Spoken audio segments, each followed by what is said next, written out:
Ikaw ba ang magaling na albularyo sa lugar na ito?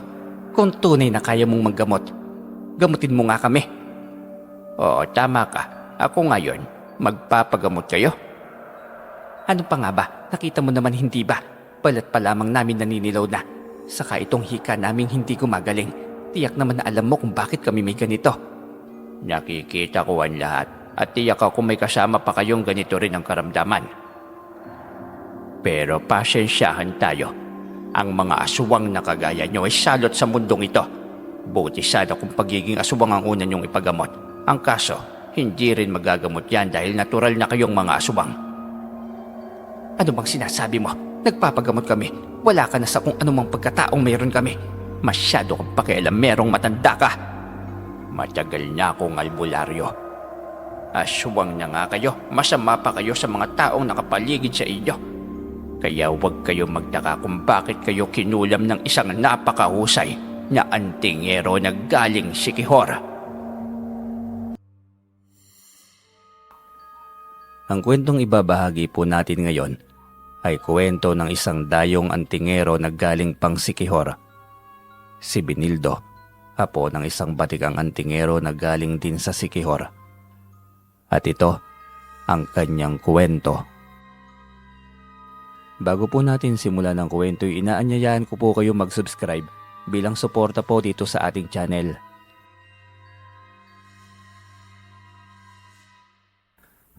Mag-ingat sa tahimik na tao. Magbiro ka na sa lasing, wag lamang sa tao na hindi mo alam kung saan nanggaling. Lalong wag maging lapastangan at abusado sa taong hindi mo kabisado. Minsan ang pagiging tuso ay siyang magbibigay tuldok sa iyong pagiging hudlom sa mundong ito. Pagkatapos magbayad ni Benildo ng lupang napili niyang bilhin, ay agad niya itong nilinis upang makapagsimula ng magpatayo ng bahay. Edad 32 at bagong kasal sa asawang si Matilda na noon ay 20 anyos lamang. Hindi naging hadlang ang dekadang agwat ng edad ng bawat isa sa nabuong pag-ibig. Dahilan kaya dinala siya ng kanyang kapalaran sa probinsyang yon. Ibang lingwahe bagaman mabilis naman siyang matuto. Kaya naiintindihan niya ang lahat ng sinasabi at tanong ng kanyang nagiging kaharap. Ngunit si Aling Esther na kanyang magiging kapitbahay ang siyang susubok sa kanyang tahimik na pagkatao. Mukhang hindi ka taga rito, dayo ka no?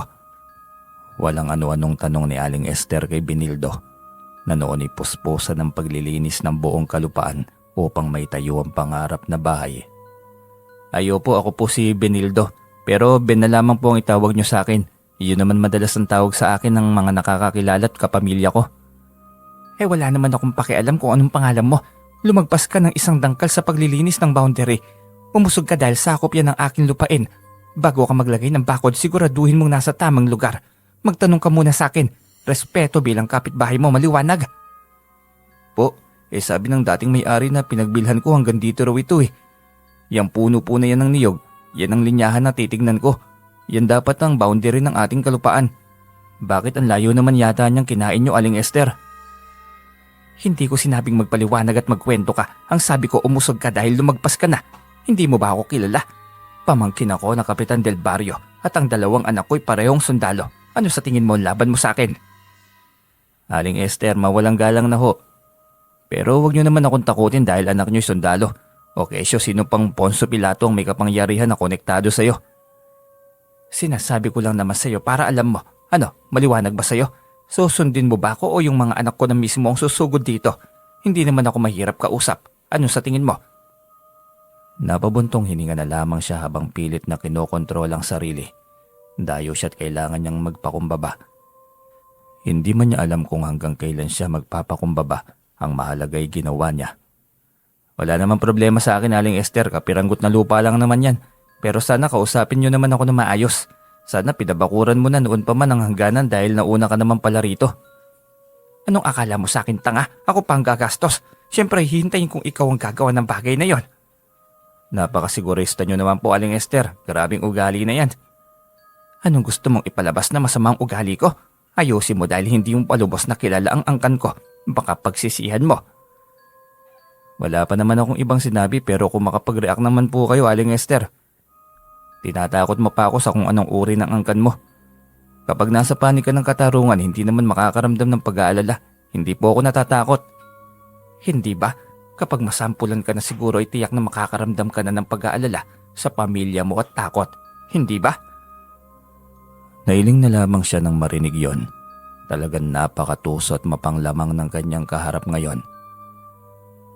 Gayunpaman ay kailangan niyang magtimpi dahil hindi niya baluwarte ang lugar. Tapos mo na bang bakuran ng ating nabiling lupa? Bakit parang nilambukot naman yata yung mukha mo? Yung magiging kapitbahay natin mukhang kakaibang ugali. Baka makahanap ako ng kaaway kapag ganitong ugali ng kapitbahay ang mayroon tayo. Sino naman kapag matanda na, huwag mo nang patulang pa. Hindi pa yun matanda, malapit na sigurong mag-50. Pero hindi pa matanda, yung ugali lamang niyang kakaiba, mas malala pa sa matanda eh. Ayan ka na naman, hayaan mo na lamang kung maliit na bagay lang din. Huwag mo nang patulan pa. Sa ngayon, maliit na bagay muna kasi isang beses pa lang naman. Pero kapag nadagdagan, hindi ko na masasabing maliit na bagay pa ba yun. Gaano ba kabigat ang atraso sa'yo at para bang ang bigat talaga ng loob mo? Yung parte lang naman ang nabili nating lupa. Malaki-laki ring bahagi yung inangkin niya. Kaso ayoko naman ng gulo kaya papaubaya ko na. Yun naman pala dapat lang, maliit na bagay lang yan. Lalo na't baguhan ka sa lugar, magpakumbaba na lang tayo. Hindi natin ikayayaman yung ganyang bagay. Pero wag naman ako masyadong abusuhin. Nasasagad din ang aking pasensya. Nagpakumbaba siya dahil iyon marahil lang nararapat, lalo na't sa katulad niyang baguhan sa lugar. Makalipas ang 2 buwan, tuluyan nang naitayo ang kanilang bahay ni Matilda. Nakapag-umpisa na siya sa kanyang hanap buhay. Baboy, kambing at manok ang kanyang mga alaga.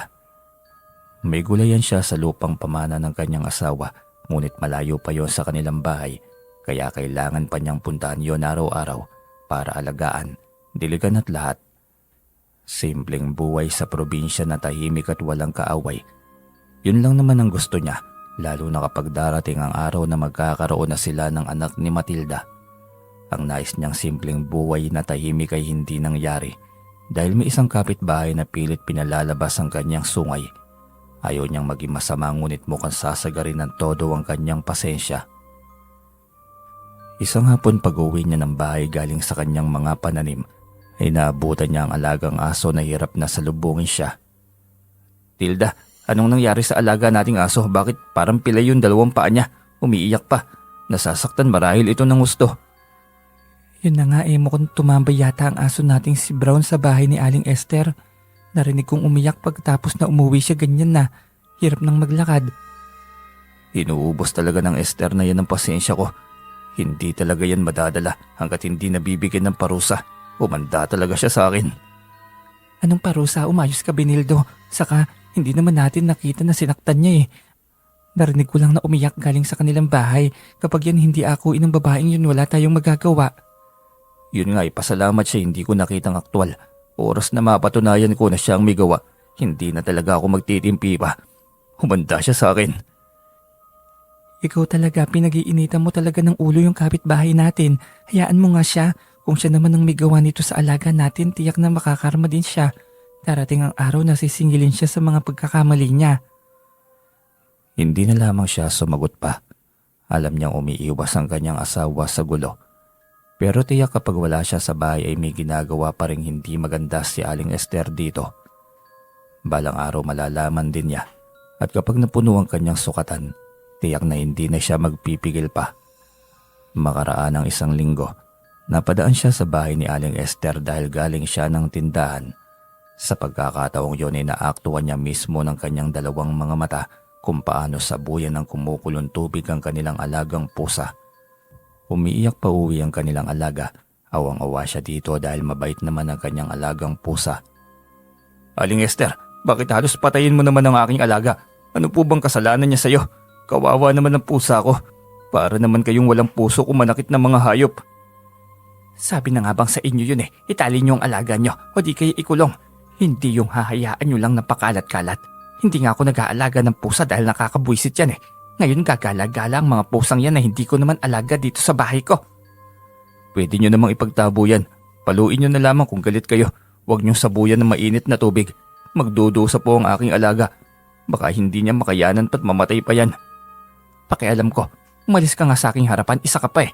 Kung ikaw na lang kayang sabuyan ko ng mainit na tubig para malaki ang karne. Hindi niya napansin pero may himig na iba.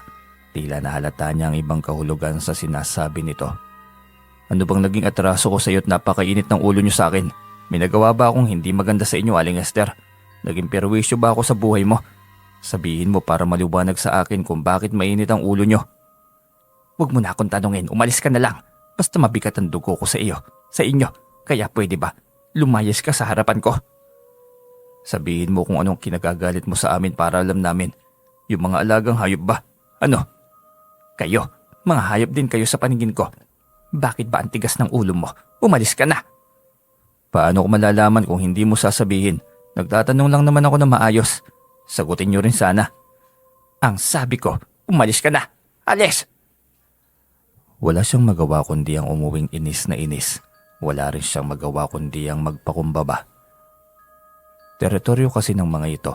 Nagpupuyos man sa galit ang kalooban ay wala rin siyang magawa kundi ang lunukin ng galit na nararamdaman niya. Ngunit 3 araw lang naman nang lumipas ay nagulat siya ng suguri ng kanyang bahay ng 2 sundalong anak ni Aling Esther. Walang pasabing tinutok sa kanya ang baril ng mga ito. Ano pong problema niyo sa akin, mga Ginoo? May kasalanan po ba ako para basta niyo na lamang akong tutukan ng baril sa mismong pamamahay ko? Mukhang hindi mo pa yata kami kilala. Ako si Arthur at ito si Vito. Mga anak kami ni na Mama Esther. At nakita mo rin naman naka-uniforme kami, di ba? Mga sundalo kami. Tiyak na alam mo kung ano ang aming pagkatao. Ganyan pala ang gawain ng isang sundalo. Basta na lamang manunutok ng baril. Ganyan ba ang tapang ng isang bayani ng bayan? Kasuklam-suklam naman. Iniinsulto mo pa ang pagkatao namin. Tunay ngang bastos kang uri ng kapitbahay. Tutok pa lang ito ng baril, matatakot ka na. Mukha ba ako natatakot sa inyo? Mukha ba ako nanginginig sa paraan ng pananakot nyo? Aba, mayabang. Gusto mo bang mawasak yung bungo mo? Barilin mo na nga lamang yan, Vito. Huwag na nating pasikatan pa ng araw. Ano bang kasalanan ko sa inyo at sobrang init ng ulo nyo sa akin? Katulad lang din kayo ng inyong inang walang respeto sa kapwa at mayabang. Magkukunwari ka pa. Ikaw lang naman ang kaaway ng aming mama. Ang sabi ng albularyo na napuntahan nila, na kulam ang aming ina. Walang ibang gagawa ng bagay na yon kung hindi ikaw. Ako ang inaakusahan nyong mangkukulam pagkatapos kong magpakumbaba sa lahat ng ginawa ng inyong ina. Kung may naging karamdaman man ng inyong ina, tiyak na karma yon. Masama eh, manang-mana nga kayong dalawa, hindi ba? Magpakumbaba sa harap pero may itim na kandilang ginagamit sa pagtira. Kapag ikaw nahuli namin sa akto, yang talagang bungo mo'y lilipad kasama ng hanging habagat. Huwag niyo akong pagbintangan sa bagay na hindi niyo napatunayan. Isa pa, sa sama ng ugali ng inay niyo, hindi ako naniniwala na ako lang ang kanyang kaaway. Huwag niyong ilabas sa akin ang kayabangan niyo. Nananabla ako ng kayabangan. Talagang gagawin mo pang masama ang aking ina. Ilang taon niya kaming inalagaan. Hindi kami magiging sundalo kung hindi niya tinaguyod ang aming pangarap. Galit na wika ni Arthur. Hindi siya natinag ng kalabitin nito ang baril. Tinitigan niya ito ng walang pagkurap. Hindi ito pumutok. Nakailang kalabit pa ito ng gatilyo nang makita ng kapatid ni Arthur na hindi pumutok ang kalibre 45 ay ang kalibre 38 naman ang pinaputok nito. Subalit ganun pa rin. Hindi pa rin yun pumutok. Sinugod siya ni Arthur at balaksa ng pukpukin ng kalibre 45 sa kanyang ulo. Ngunit mabilis niya itong nahawakan. Tinadyakan niya ito at gano'n na lamang ang gulat ng magkapatid nang masaksihan ng kanyang kakaibang lakas. Ang layo ng natalsikan nito. Hayop ka! Anong uri ng tao ka ba? Ang tigas mo! Para kang bato! Tahimik na taong dinidepensahan lamang ang sarili laban sa mga masasama. Umalis na kayo habang nakakapagpigil pa ako dahil oras na mapuno ako sa inyo at mandilim ang paningin ko. Hindi ko rin sigurado baka mapuruhan ko kayo. Nang marinig yun ng dalaway kanya-kanyang mga itong napatras. Tapos ay kanya-kanyang karipas ng takbo pa uwi ng bahay. Akala ko ba sundalo kayo? Bakit kayo tumatakbo? Walang nakakatakot sa akin. Kayo ang may hawak ng baril, hoy! Sigaw pa ni Ben. Saktong dumating si Matilda galing palengke. Nagtaka ito kung anong sinisigaw niya at may 2 sundalo na nagtatakbuhan papalayo. Nakasunod ang tingin nito sa dalawa habang nakakunot ang noo. Nag-aamok pero ang duduwag naman. Walang hiya naman, naturingan pa namang mga sundalo. Pinildo, ayusin mo. Kinamitan mo na naman ng anting-anting ang mga yon, no? Bakit nagtakbuhan ng mga yon? May naging problema ba? Hindi rin pwedeng ipagkalob ko lamang sa kanilang aking buhay. Ano sila?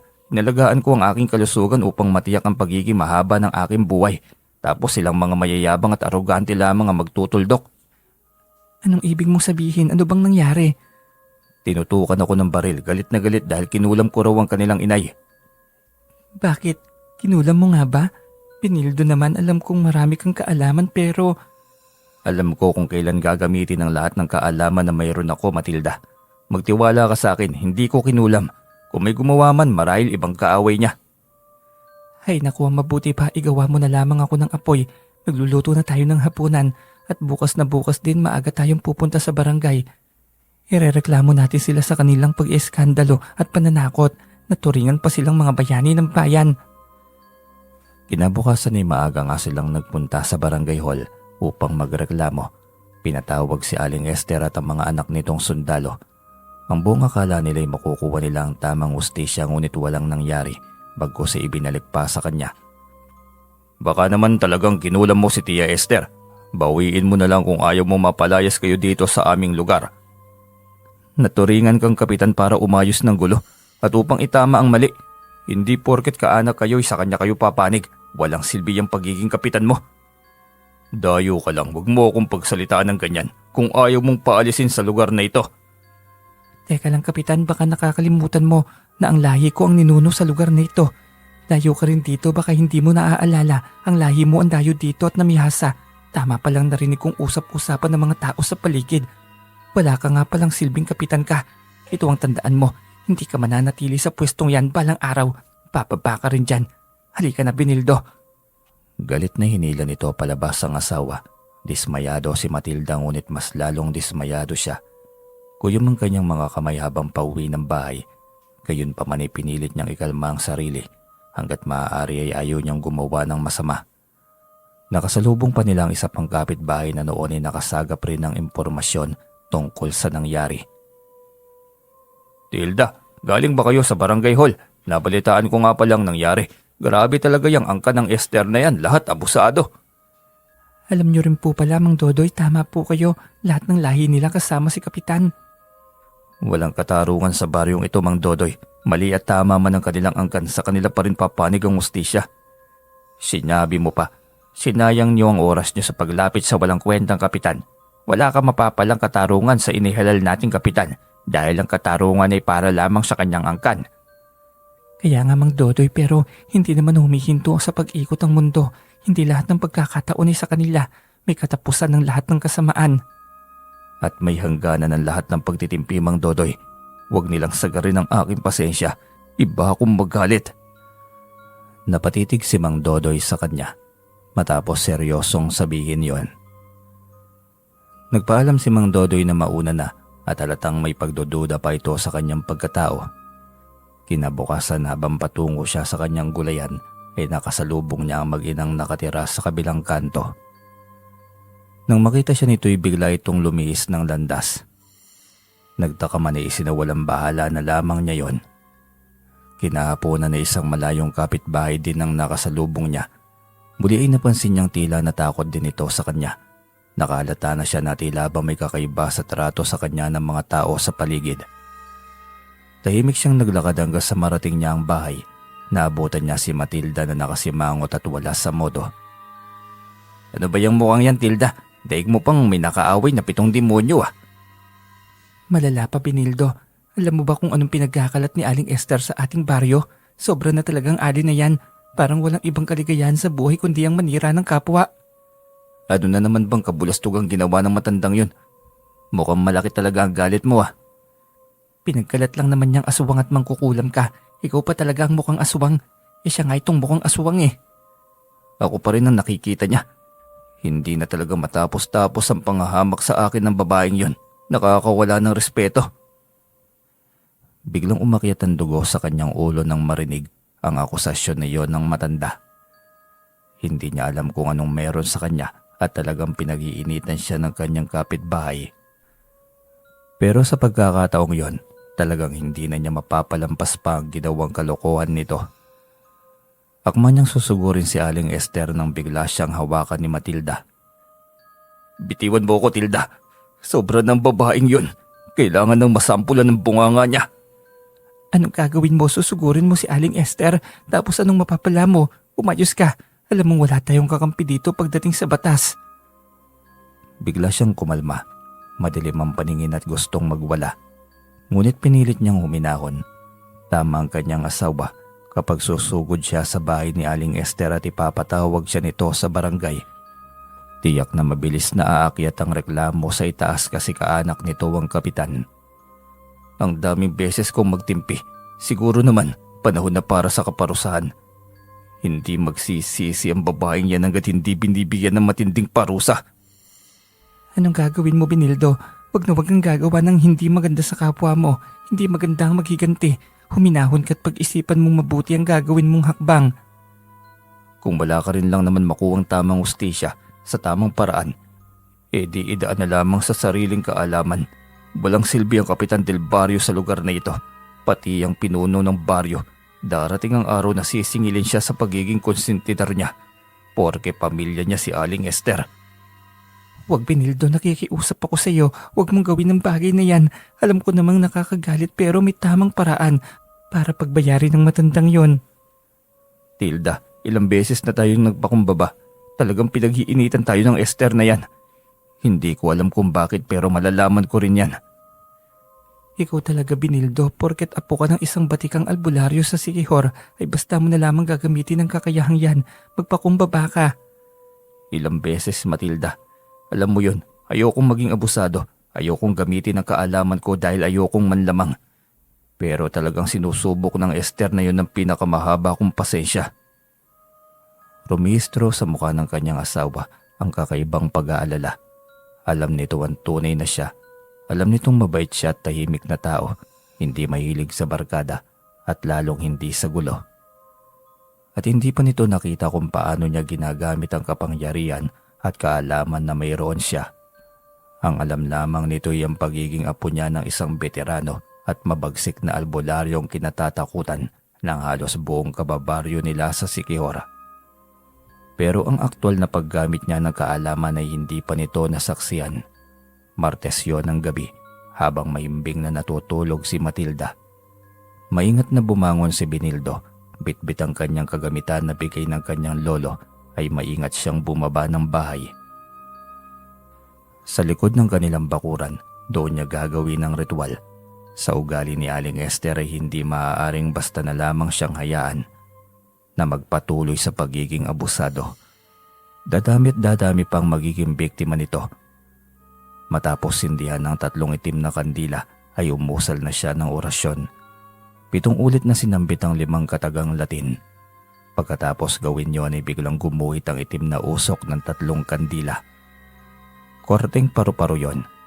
At makalipas lamang ang ilang sandali ay naging isang tunay na itim na malaking paru-paro ang nabuo ng usok na itim ng kandila. Dumapo yun sa kanyang balikat. Pinalipat niya yon sa kanyang kaliwang palad. Binulong sa paru-paro ang utos na parusa kay Aling Esther at sa 2 anak nito. Ilang sandali pa'y lumipad na ito patungo sa bahay ng Ale. Pinatay niya ang kandila at niligpit pagkatapos ay bumalik na sa loob ng bahay. Samantalang nagising si Aling Esther hating gabi dahil sa sobrang uhaw. Tuyot na tuyot ang kanyang lalamunan kaya bumangon siya at binuksan ng ilaw. Nagtaka siya kung bakit may itim na paru-paro sa pitsil ng tubig kung saan siya kukuha ng kanyang maiinom. Dahil sa tindi ng kanyang uhaw ay tinaboy niya ito upang lumayo. Saka siya kumuha ng tubig. Paikot-ikot ito sa kanya kaya patuloy siya sa pagtaboy. Halos 7 ikot din ang ginawa nito bago ito tuluyang lumayo. Saktong lumabas ang 2 anak niya sa kanilang kwarto. Pare-pareho sila ng nararamdaman at pareho ang mga itong sinalubong ng itim na paru-paro at inikutan ng 7 beses. "Ano bang klaseng paru-paro ito? Aswang ba ito? At kalagitnaan ng gabi nasa loob pa ng bahay natin. Kaaway yata natin ito eh." Yun nga ipinagtataka ko kung bakit may paru-paro sa loob ng ating bahay sa ganitong oras. Mga anak, bakit nga ba sabay din kayong nagising? Sobrang nauuhaw ako, Nay. Sobrang alinsangan ng panahon, hindi ako makatulog. Kung maghanap na lang kaya tayo ng magiging biktima, baka kulang lang ito sa sariwang dugo eh. Ako nga rin tuyot na tuyot ng lalambunan ko. Heto ang pitsil, uminom kayo. Hindi ka bilugan ng buwan. Kaya hindi dugo ang kailangan natin, umayos kayo. Mahina ang kapangyarihan natin kapag katiliman. Baka ikapahamak nyo lang kung mabiktima kayo. Alam namin yun, Nay. Huwag kang mag-alala. Dahil hindi kami lalabas, hindi kami gagala. Matulog ka na, Nay. Bawal sa iyo magpuyat, lalo na't may karamdaman ka pa. Oo nga po, Nay. Sumasakit pa rin ba ang ulo nyo? Madalas pa rin ba? Madalas kasi sabi ng albularyo na pinuntahan ko gagaling daw. Hindi naman nangyari. Pabalik-balik lamang din ang nararamdaman ko.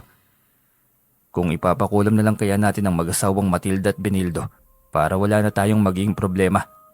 Lahat dito takot sa atin. Pero ang mag-asawang yan, nako, mukhang banta pa sila sa atin eh. Sa tingin ko, kapag ipapakulam ba natin ang mag-asawang yun, wala bang may balik sa atin?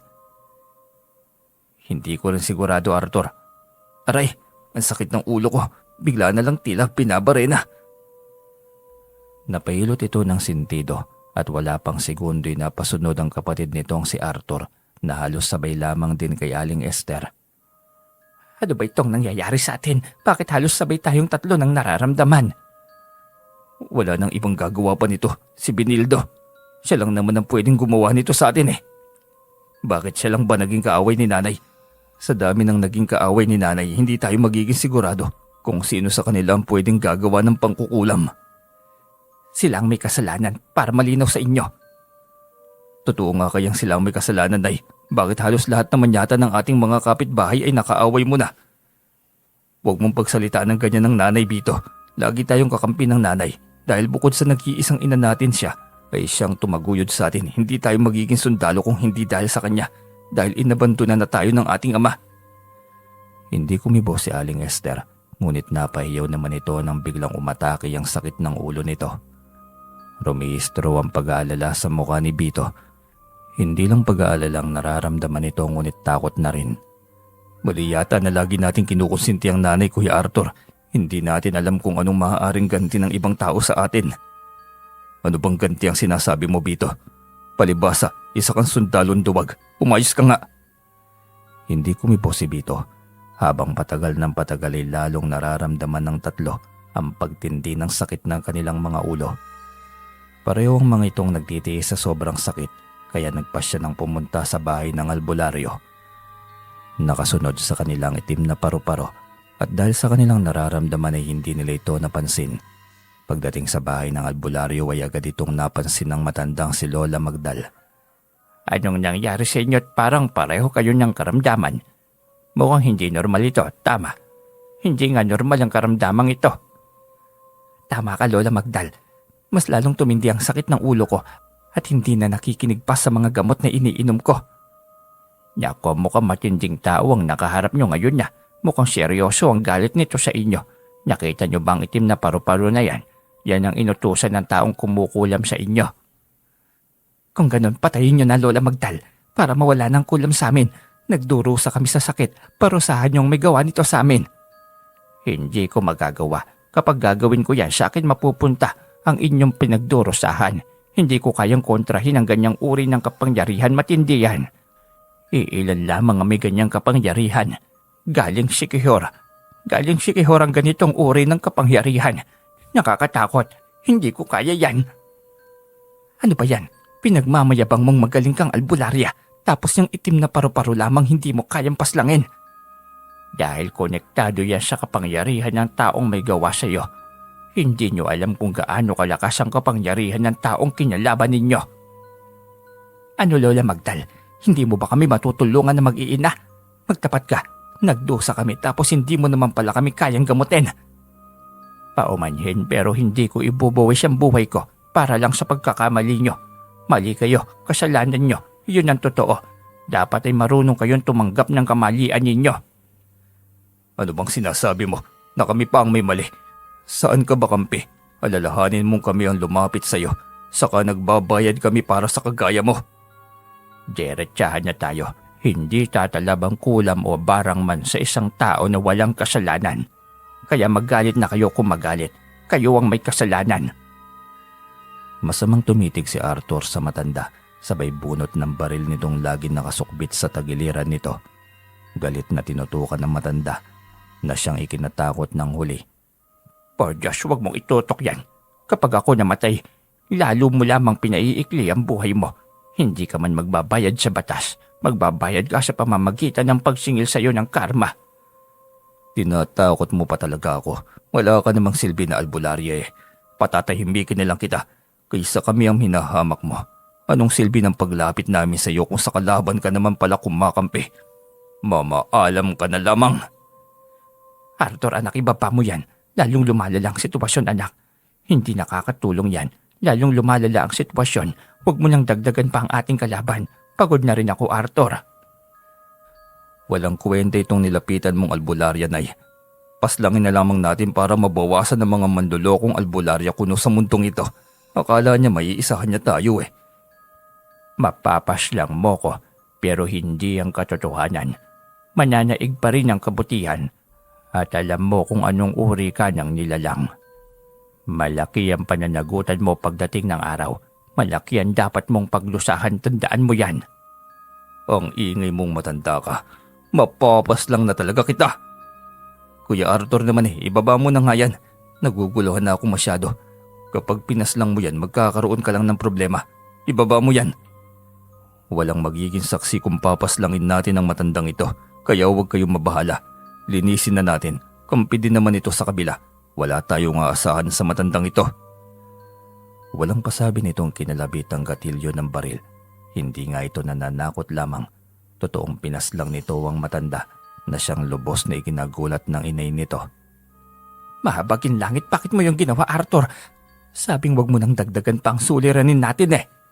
Nay, para saan pa kung hindi rin natin mapapakinabangan? Kampi pa nga sa kalaban mo, hindi ba? Ang ayoko sa lahat ay yung pinagmumukha kanilang masama. Hindi ito sumagot. Hindi ito makapagsalita. Bakas sa mukha nito ang pagsisisi. Tahimik lamang si Vito na tinitigan ng walang buhay na matanda. Napagtanto nito na tila kinakain na ng kasamaan ng pagkatao ng kapatid o nasobrahan lamang ito kung dumepensa sa kanilang inay.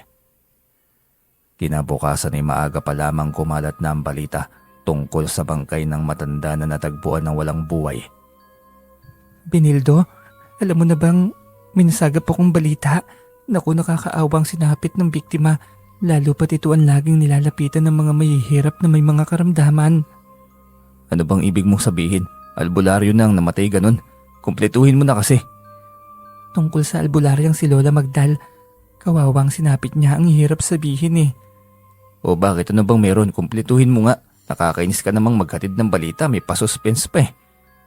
Patay na siya, may pumaslang sa kanya. Pinaril ang kawawang matanda pero ang nakapagtataka, wasak din ang kanyang tiyan.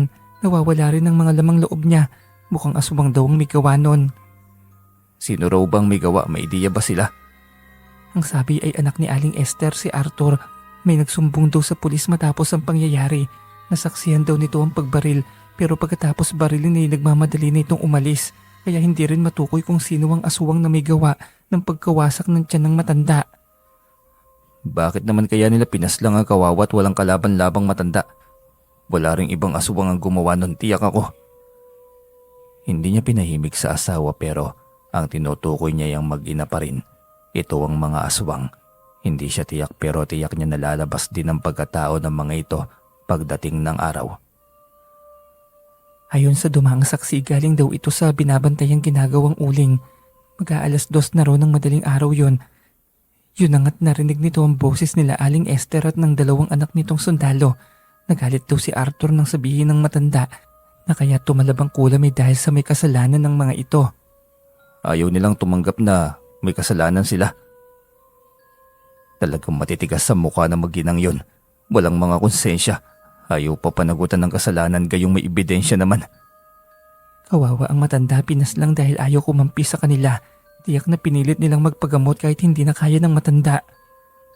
Hayaan mo, tiyak din naman na mas malalim ang karma na kakaharapin ng tatlong yon. Sisingilin sila ng pagkakataon sa tamang oras at sa tamang panahon. Parang ako nang natatakot sa posibleng karma na matatamo ng mag-iinang yon. Hubod talaga ng sama. Nakakagigil.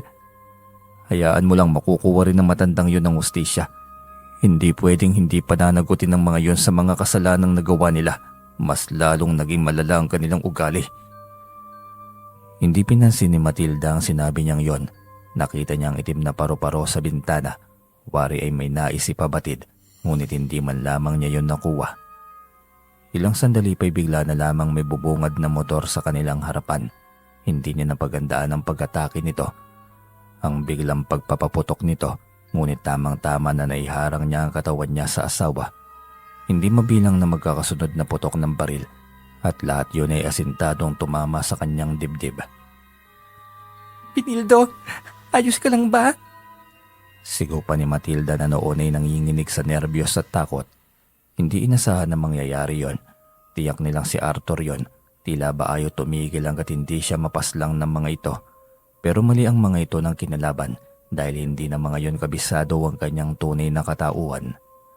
Huwag ka matakot, lalo huwag ka mag-alala dahil walang masamang mangyayari sa akin. Mananatili akong buhay hanggat may misyon pa akong kaharapin.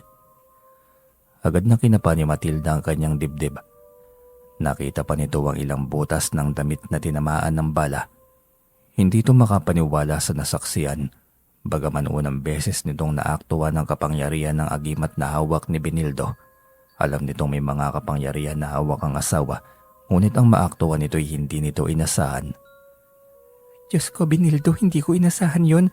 Ganon kagaling ang hawak mong kapangyarihan. Totoo nga palang agimat o anting-anting. Proteksyon lamang ang ginamit ko, Matilda. Humanda ang Arthur na yon. Hindi talaga siya titigil at mas lalo pa yatang lumalala ang kanyang kasamaan. Hindi ko sila bibigyan ng madaling parusa. 5 taong paghihirap. Yun ang gagawin ko sa mag-iinang yon. Pero wag naman ganun, nakakatakot ka naman. Itigil na natin ito para maging tahimik na. Ayoko ng gulo. Tama na pakiusap. Seryoso ako, Tilda. Kung hahayaan natin sila, mas lalo lamang darami ang mga taong aabusuhin nila. Panahon na para wakasan yon. Kaya ako dinala dito ng kapalaran ay dahil may misyon akong dapat gawin sa baryong ito. Kinilabutan si Matilda sa sinabi niyang iyon. Ngunit hindi siya bumibitaw sa salitang hindi niya ginagawa. At alam yun ni Matilda dahil kilala na siya nito noon pa man. Gusto man siyang pigilan ni Benildo'y wala rin itong magagawa. Biglang may dumating na patrol sa tapat ng bahay ni Aling Esther kasama ang saksi na makapagtuturo kay Arthur sa krimen na ginawa nito. Yan, Benildo, mukhang makukulong na nga yata si Arthur. May mga dumating na pulis sa kanila. Ganyan dapat, hindi protektado ang mga kriminal. Para naman kahit papaano'y makuha din natin agad ang hustisya. Ayos yan. Sa kulungan niya pagdusahan ng doble ang kalukuhan niyang ginawa. Ngayon tingnan natin kung wala pa rin bang pagsisisi sa mga yon. Kawawa sana, sundalo pa naman kaso tuso. Saka mukhang walang pagbabago, matigas pa rin ang muka. Walang kawawang abusado. Dapat lamang na pagdusahan niya ang pagiging kriminal niya. Tila nabawasan ang kargang hinanakit niya sa kanyang puso. Kita ng dalawang mga mata niya kung paano damputin at isakay sa patrol ang anak ni Aling Esther. Pareho ang mga itong mayabang at mababa ang tingin sa kanila. Sa tanto niya'y mababawasan na ang yabang sa katawan ni Aling Esther, ngunit hindi niya sukat akalain na mas lalo lamang yatang titigas ang mukha nito. Tinitingin mo dyan, hindi porket nakulong ang anak ko eh. Siya na agad ang may kasalanan, napagkamalan lang siya. Hindi siyang may sala, makakalabas din siya kaagad. Sige lang, paniwalain mo lang ang sarili mo, magkonsentihan kayo. Kayo rin naman magiging kawawa sa huli, lalo na yung mga anak mo na pinalalaki mo ang ulo. Kayong mga nakapaligid sa amin ang perwisyo sa aming buhay, alam mo ba yon? Maayos naman ang aming naging buhay noong kami lamang ang naninirahan dito. Bakit kasi dumating pa kayo rito? Naririnig mo bang sarili mo, Aling Esther? Hindi mo pag-aari ang lugar na ito. Taga rito rin ang aking asawa. Naghanap lamang kami ng lupang nasa malapit sa lahat. Dahil ayokong kapag may anak na kami, malayo kami sa paaralan at mga pamilihan. Ano pa man ang dahilan mo, wala akong pakialam. Basta mainit ang ulo ko sa inyo. Tahimik ang mundo namin kapag walang mga kapitbahay. Bakit? Ano ba kayo, Aling Esther? Aswang ba kayo? Anong sabi mo? Baka gusto mong ikaw pang ipakulong ko sa paninirang puri mo. Ayusin mo ang salita mo sa akin. Bakit? Sinabi ko ba na aswang ka? Ang tanong ko lang ay kung aswang ka ba, bakit ba galit na galit ka sa aming mga kapitbahay mo? Ikaw bang may kagagawa sa lahat ng pag-atake ng mga buntis at mga sanggol dito? Magdahan-dahan ka sa pananalita mo. Baka hindi ako makapagtimpi. Ipakulong kita. Wala kang pera. Wala kang pambabayad sa akin. Iyon ang sinisiguro ko. Hindi rin ako natatakot dahil wala naman akong sinabi na ikaw nga. Tinatanong lang kita, bakit ka nagagalit? Bakit ka apektado? Totoo ba? Hindi ito sumagot, bagkus ay nagmamadali itong pumasok ng bahay. Si Vito na naroon ay nakikinig at tahimik, walang reaksyon. Makalipas ang 3 araw ay unti-unting naramdaman ng tatlo ang lalong paglala ng nararamdamang sakit ng ulo hanggang sa nagkaroon ng pabalik-balik na lagnat at sakit sa baga. Naigawan niyo ng paraan na makalabas ako dito. Naiimpeksyon na ang baga ko sa lugar na ito. Sobrang baho. Hindi na ako nawawala ng ubo. Hindi lang naman ikaw, pati kami ng kapatid mong si Vito. Hindi na mawala ng ubo. Saka unti-unti na rin naninilaw ang balat. Si Vito ba hindi pa ba bumabalik sa trabaho? Tapos na ang bakasyon namin ah. May sakit nga. Madalas rin ang pag-atake ng sakit ng ulo. Saka ubot paninilaw ng balat. Saka hindi rin makababalik ang kapatid mo sa trabaho hanggat hindi mapapatunayan na hindi siya kasama sa krimen. Mahaba-habang investigasyon pa yata ito. Kasalanan ito ng Benildo na yun. May sa halimaw ang taong yun. Hindi man lamang natatabla ng bala. Anong uri kaya siya ng aswang? Tiyak na mas makapangyarihan kaysa sa ating mga kalibunan. Hindi siya tinablan. Ibig sabihin may taglay siyang kabal. Kaya mainit ang ulo ko sa taong yon. Ramdam kong may iba sa katauhan niya. At iyon ang pagiging malakas na antingero. Tiyak ako magaling siyang albularyo kapag naisin niyang pasukin ang mundo ng panggagamot. Hindi lang ordinaryong karamdaman, kundi maging ang mga karamdaman na likha ng elemento at babaylan ay kaya niyang tablahin. Yung sa ating mga aswang nay, wala ba tayong laban sa kanya? Dapat mas malakas tayo kaysa sa lokong yun. Hinaan mo nga yung boses mo, mamaya may ibang makarinig sa'yo. Walang dapat makalam sa ating katauhan. Mananatili itong sikreto habang buhay. Maling-mali kasi ang estratehiya mo, Nay. Kesyo magalit kang magkaroon ng kapitbahay, bakit hindi mo nalang hawahan ng pagiging aswang para dumami tayo? Tanga ka ba? Kapag dadalhin sila sa manggagamot, malalaman pa rin. At bukod sa mapapagaling nila ang ating hinawahan, mabibisto pa tayo. Gusto mo bang mangyari yon? Hindi ito umimik. Baliwala dito ang pagkakakulong nito dahil kapag ating gabi naman ay kayang-kaya nitong maging butiki upang maghanap ng magiging biktima sa labas ng kulungan. Ngunit sa kabila ng lihim na katauhang mayroon ng mga ito ay hindi may pagkakailang sa tao pa rin ang katauhan at kayang-kayang tablan ng kulam at barang. Isang hating gabi ng Martes, nagising ang mga ito dahil sa tigas ng ubo. Hinihiga na rin at unti-unting nanunubig ang katawan. Lumalaki ang mga paa. Yun ang unang napansin ni Aling Esther. Tingin ko, doktor, ang kailangan natin sa pagkakataong ito at walang kung ano paman. Hindi nito basta sakit, ang daming komplikado. Pupunta tayo sa doktor para magpagamot. Kung naghanap ka ng magaling na albularyo, tiyak pa akong gagaling tayo. Pero doktor, mukhang uubusin ng doktor ang ipon natin, hindi pa tayo gumagaling. Kasi naikulam ito, hindi sakit lamang na ordinaryo. Kung kulam nga ito, bakit dumami pa masyado ang karamdaman natin? Bakit hindi pa rin tayo gumagaling? Marahil ay dahil hindi naagapan at kapag hindi pa ito maagapan, mas lalong lalala ang sakit natin. Hindi ka ba nag-iisip, Habito? Pare-pareho tayo ng karamdaman na tatlo. Paano mo masasabi na nagkatuon lamang ang lahat? Humihingal ito habang sinasabi yon. Palala na ang hika nito at napansin ni Vito ang paglaki ng tiyan ng ina. Teka, bakit parang yung mga paa mo sobrang laki na rin? Parang namantal at halatang matubig sa loob. Yung sayo rin, Vito. Hala, pati yung tiyan mo, hinihika ka na rin. Kung ganon, posibleng ganito rin ang nangyayari sa kapatid mong si Arthur. Kung ganon, kung totoong kulam ito, Nay, maghanap tayo ng albularyo na magaling. Ayoko mamatay dahil lamang sa pagkonsinti ko sa kamalian mo. Saka ang tagal na nating pinagdusahan ng bagay na ito. Ngayon din pupunta tayo ng kabilang bayan. Kaya mo pa namang magmaneho, hindi ba? O kung gusto mo, ang pagiging aswang natin ang ating gamitin para mabilis tayong makarating doon. Kahit anong paraan, Nay. Pero kung hihingi tayo ng tawad kay Benildo, siguro pagbibigyan niya tayo at patatawarin kung totoo ngang siyang may gawa nito sa atin. Hindi natin gagawin yon. Ibabalik natin ito sa kanya kung totoo mang kagagawan niya ito. Nay, pwede ba tigilan mo na ito? Lalo lang tayong nilulugmok eh. Kita mo naman, hindi ba? Talo tayo kahit sa ang anggulo. Manahimik na lamang kasi tayo. Hindi tayo matatalo, hindi pa tapos ang laban. Sa susunod na araw ikabilugan at pula ang buwan. Mas malakas tayo kumpara sa normal nating katauhan. Pwede tayong umatake at magiganti sa Benildo na yon. Seryoso ka ba sa sinasabi mo na sa ganitong sitwasyon natin? Magagawa pa ba nating mang-atake? Hirap na nga tayong magsalita ng matagal. Humihingal tayo. Maniwala ka, Bito. Mawawala itong hika na ito at lahat ng karamdaman. Bilisan mo na, aalis na tayo. Walang magawang anak kundi ang sumunod sa kagustuhan na gumaling na rin sa karamdaman na mayroon ito. Pagdating sa nasabing matandang albularyo ay tinitigan silang dalawa ng matanda, malayo pa lamang. Iba ang titig ng matandang lalaki sa kanila. Napaubo si Aling Esther upang makuha ang atensyon nito.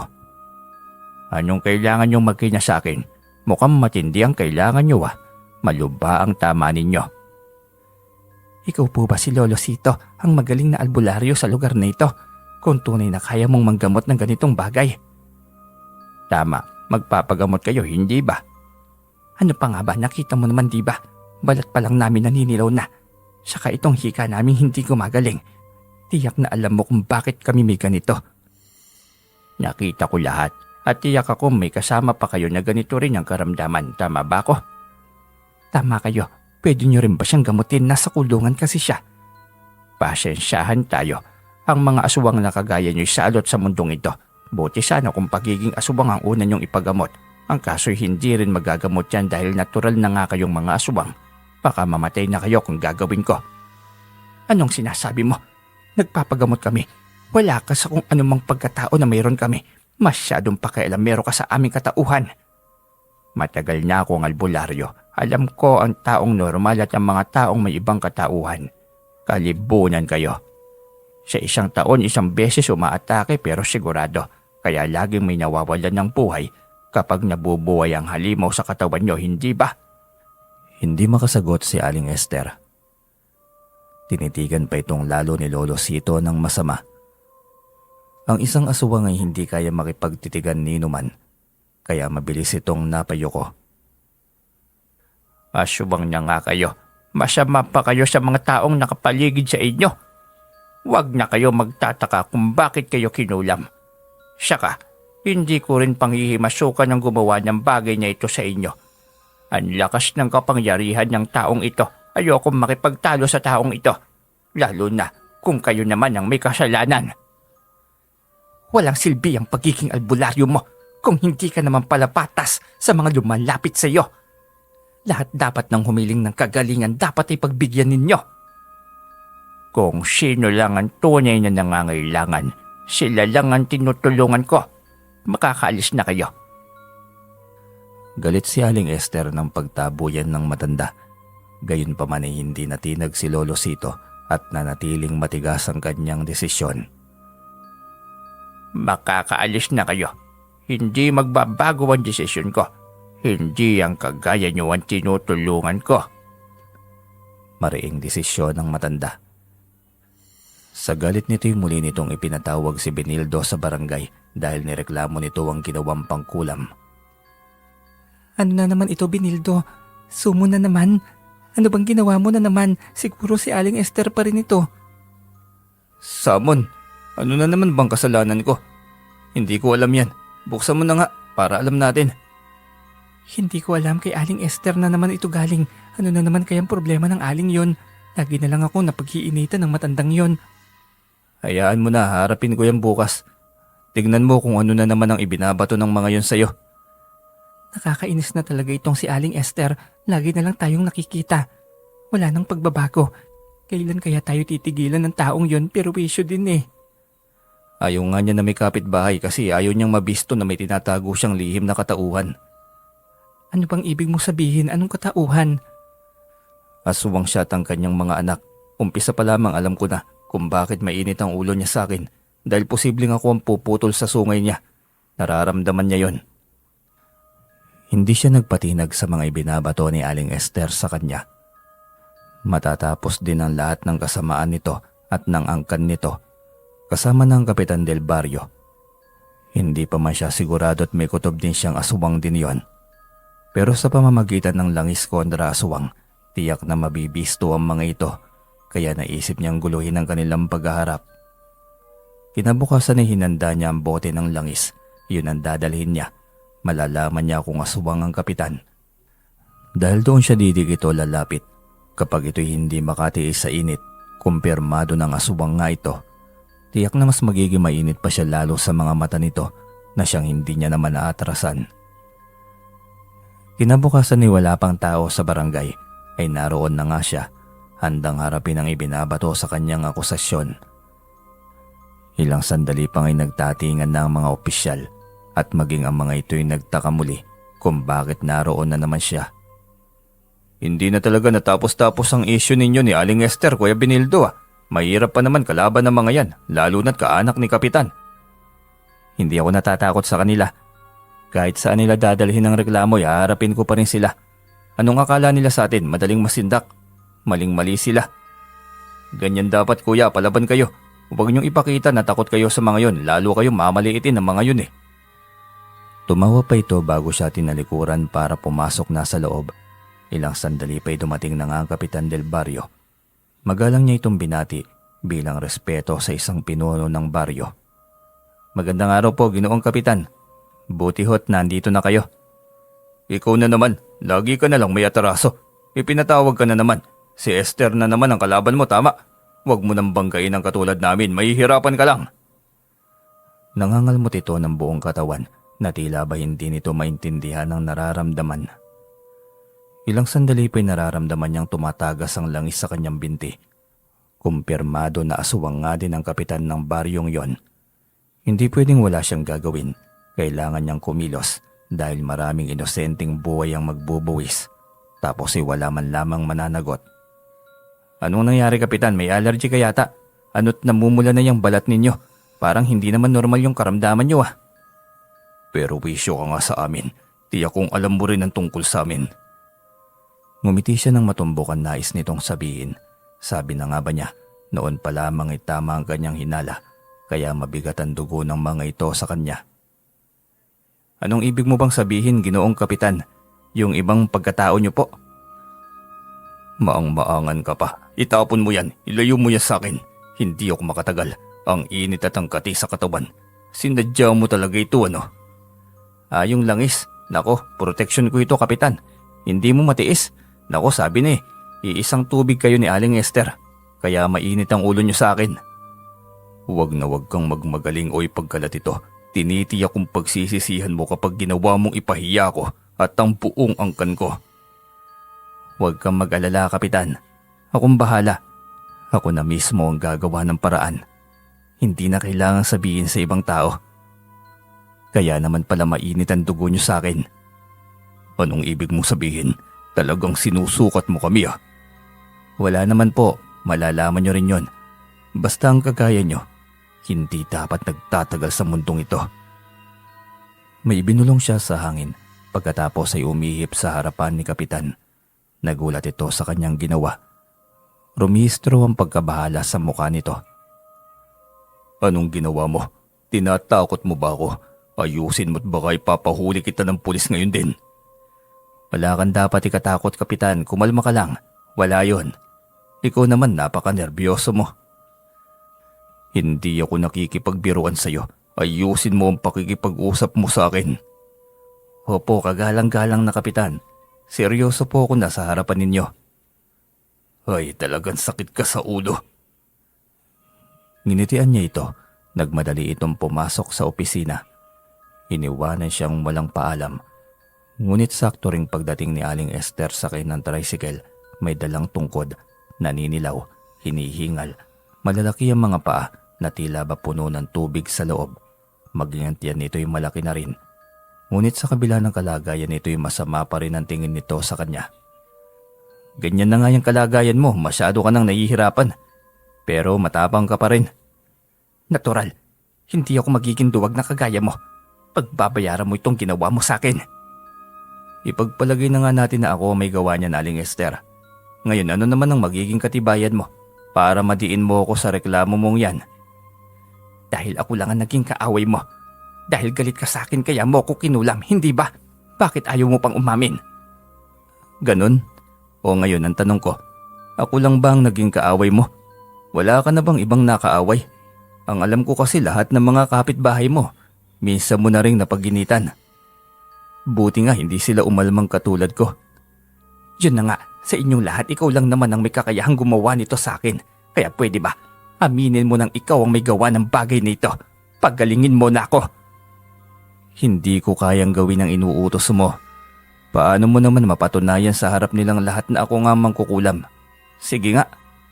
Basta, si Kapitan nang bahala sa'yo. Nasaan na ba si Kapitan? Matigas sa mukha ng isang ito. Napipikon ka na, Aling Esther eh. Kalma lang. Maayos naman akong kausap eh. Hindi, nakakagalit na ang mukha mo pa lang. Mayabang ka kasi. Ngumiti na lamang siya nang makita ang reaksyon ni Aling Esther. Doon pa lamang ay nangangapa na ito.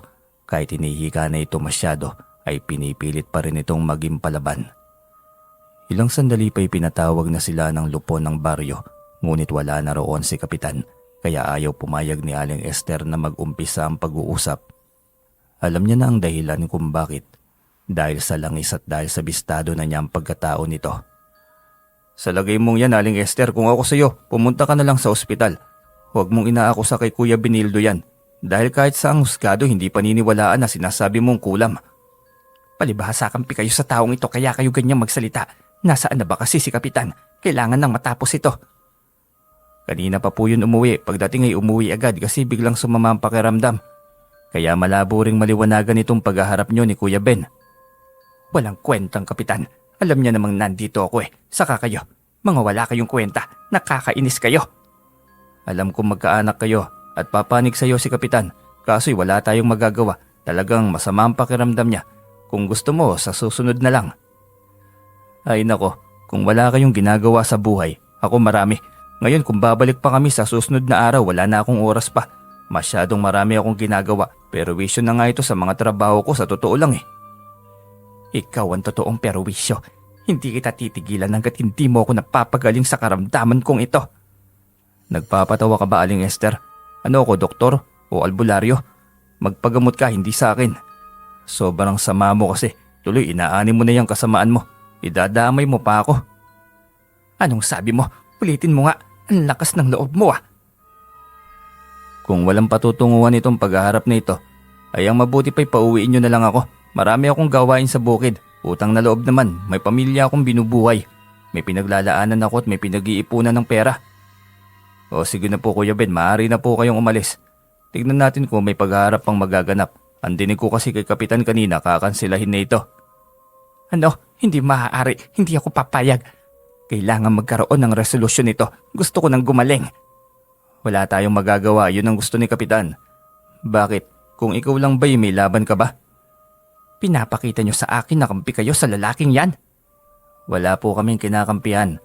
Mahirap lang umpisahan ng pag-aareglo nang wala si Kapitan. Narinig niyo po yun, Aling Esther. Ibig sabihin walang patutunguhan ito. Uuwi na ako. Hindi pwede. Hindi ako papayag. Pwede na po. Paano? Mauna na ako. Ngumisi siya dito. Siya namang panggigigil nito. Tinalikuran niya ang mga ito matapos magpaalam. Walang magawa si Aling Esther nang umalis siya. Bumulong siya sa hangin at ilang sandali pa'y napasandal na si Aling Esther sa silya. Mas lalong tumindi ang hika nito kaya nagpasya na ang ibang opisyal ng baryo na ipadala sa ospital ito gamit ang sasakyan ng barangay. Kuya Ben, tulungan mo muna kaming magbuhat kay Aling Esther, parang awa mo naman. Ang bigat nitong babaeng ito. Sabing pumunta na ng ospital nagmamatigas pa. Bakit tayo maaawa sa babaeng yan? Wala rin niyang awa Saka matagal pa naman niyang mamamatay. Kuya Ben naman, saka na muna yung galit mo, maawa ka muna. Pasensya na, nagmamadali ako. Saka na ako maaawa dyan kapag bumait na yan at marunong nang humingi ng paumanhin sa kanyang pagkakamali. Pag-uwi ka niya, diretso na siyang tinalikuran ng mga ito. Diretso siyang umuwi ng bahay. Nasayang lamang ang oras niya. Gayon pa man may isang bagay din naman siyang nadiskubre. Yun ay ang napatunayan niyang asubang nga rin si Kapitan. Tiyak na gagawa rin ito ng paraan para patahimikin siya, kagaya sa ginawa ni Aling Esther sa kanya at ang mga anak nito. Kailangan niyang pagandaan pa dahil parami na ang mga asubang na makakabangga niya. Tiyak na buong pamilya ng Kapitan ay makikisali na rin dahil iisa lamang ang lahi ng mga ito. Kalibunang uri ng aswang. Hindi nga siya nagkamali dahil ng gabi ring yon, buong pamilya ng kapitan ang umatake sa kanilang bahay. Nagising siyang hating gabi dahil sa mabangis na huni ng mga nilalang sa paligid. Sagutan yon sa tansya niya'y mga 4. Agad niyang nilabasan ng mga ito. Hindi siya natatakot kahit anong uri man ito ng aswang.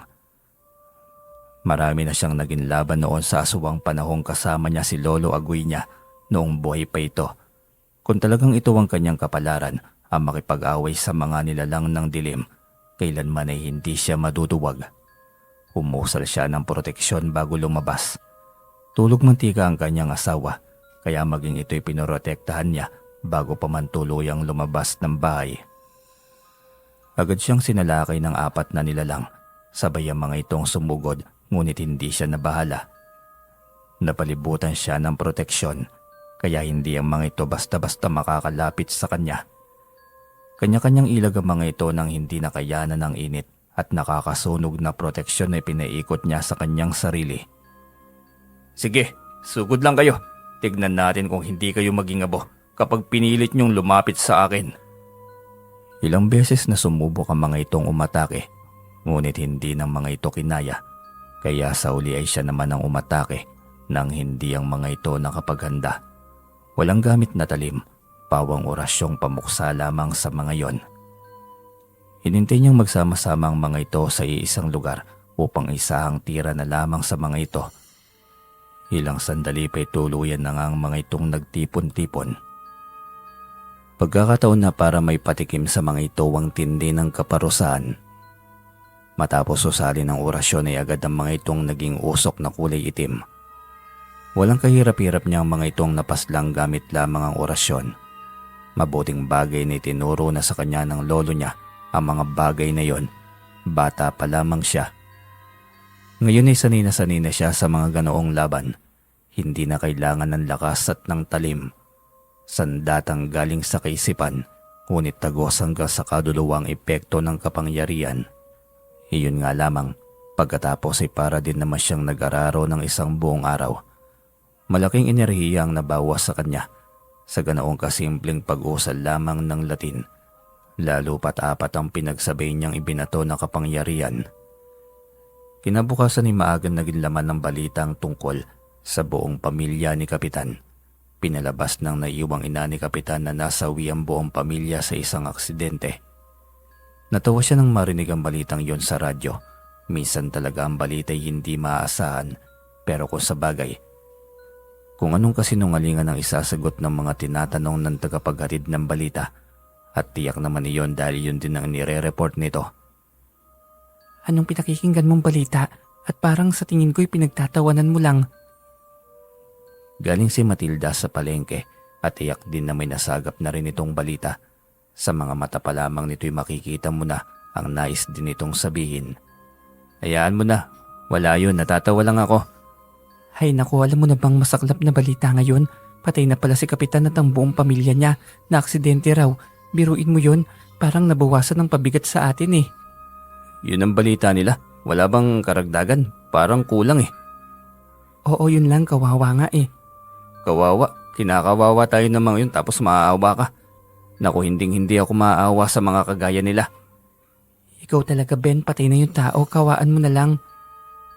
Nakakatawa tapos nauna pa silang namatay kaysa sa pamilya ni Aling Esther. Ilang taong pagdurusa pa kasi iyang kay Aling Esther at sa mga anak niya.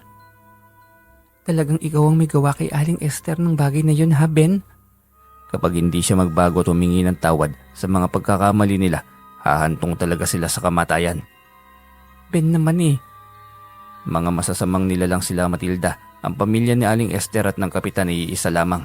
Sila ang may kagagawa ng lahat ng mga pagpatay sa mga inosenteng buntis at mga sanggol, kaya marapat lamang na mawala rin sila. Ibig sabihin aswang sila? Oo, nakumpirma ko na. Kaya walang dahilan para bawiin pa sa mag-iinang yun ang aking parusa. Natahimik si Matilda nang sabihin niya yon. Hindi ito makapaniwala, subalit iyon ang katotohanan. Kaya mainit noon ang ulo ni Aling Esther sa kanya ay dahil ayaw nitong maging kapitbahay siya.